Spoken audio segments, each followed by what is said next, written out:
पालक न आवडणारे पालक पनीर मात्र अगदी आवडीने खातात.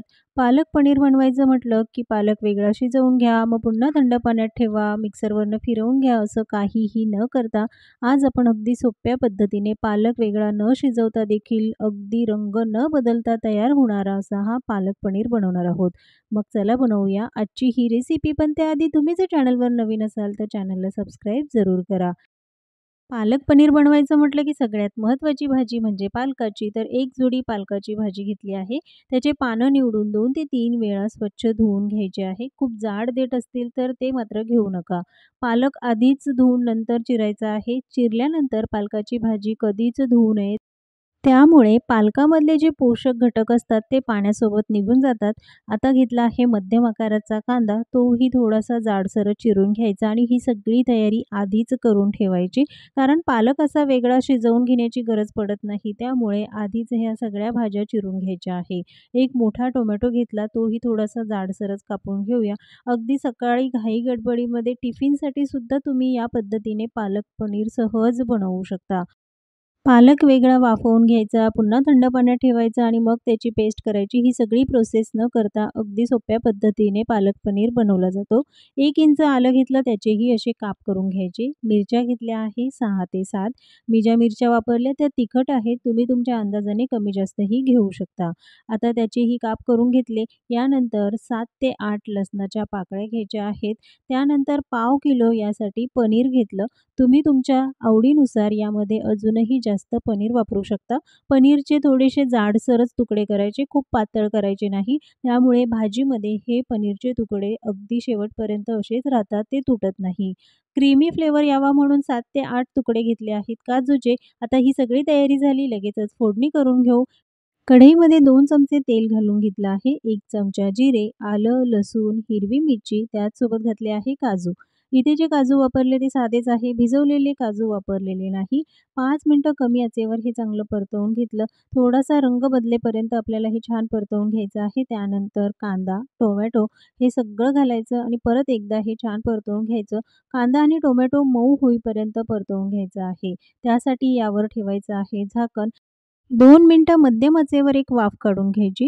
2 मिनिटानंतर झाकण काढून पुन्हा एकदा हे व्यवस्थित मिक्स करायचं. वाफवल्यामुळे कांदा, टोमॅटो छान मऊ होतात, त्यासाठीच एक वाफ काढून घेतली. आता लगेचच यामध्ये पालक घालून घ्यायचा. जो पालक आपण चिरून ठेवला होता, तो सगळा पालक लगेचच त्यामध्ये घालायचा आहे आणि परत एकदा हे मिक्स करायचं. या भाजीसाठी पालक वेगळा पाण्यामध्ये उकळवून घेण्याची गरज पडत नाही.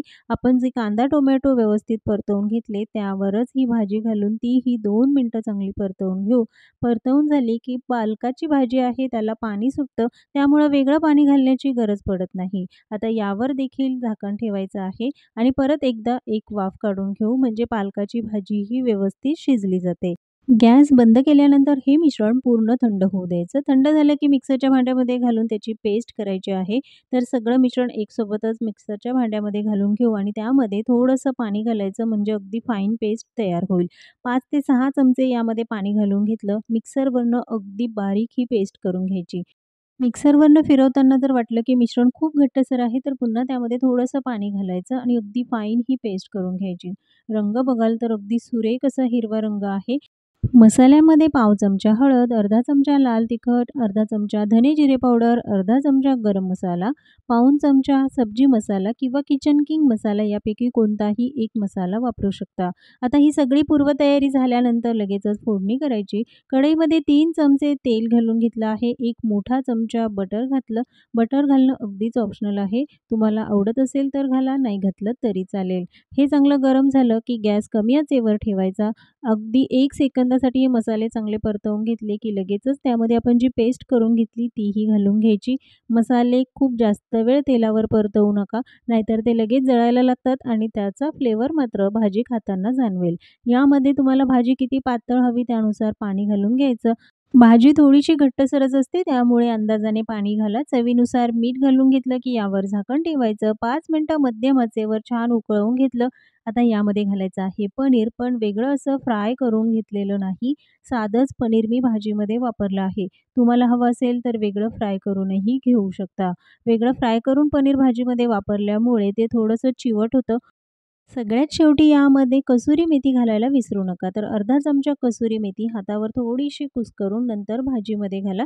म्हणजे स्वाद छान खुलून येतो. 2 ते 3 चमचे घालायचे आहे फ्रेश क्रीम. जर तुम्हाला आवडत असेल, घरात उपलब्ध असेल तरच फ्रेश क्रीम वापरा. 2 ते 3 मिनिटं हे चांगलं मिक्स करून चांगलं उकळून घेतलं की तयार आहे आपली मस्त अशी ही गरमागरम पालक पनीरची भाजी. ती अजून चविष्ट लागावी म्हणून फोडणी तयार करणार आहोत. पॅनमध्ये 2 चमचे तेल गरम झालं की 7 ते 8 लसणाच्या पाकळ्या थोड्याशा बारीक चिरून घ्यायच्या. 2 लाल मिरच्या, लसूण सोनेरी रंगावर परतवून घेतला, गॅस बंद करायचा आणि त्यानंतर यामध्ये पाव चमचा लाल तिखट घालायचं आणि खमंग अशी ही फोडणी तयार झाली. लगेचच भाजीवर घालून घेऊया. भाजीचा रंग बघाल तर जरासुद्धा बदललेला नाही. अगदी हिरवागार रंग भाजीला आला आहे. खमंग अशी फोडणी भाजीवर घालून घेतली की तयार आहे खाण्यासाठी मस्त गरमागरम पालक पनीरची भाजी. तुम्हाला ही रेसिपी कशी वाटली कमेंट्समध्ये जरूर सांगा. पुन्हा भेटूया एका नवीन रेसिपीसोबत.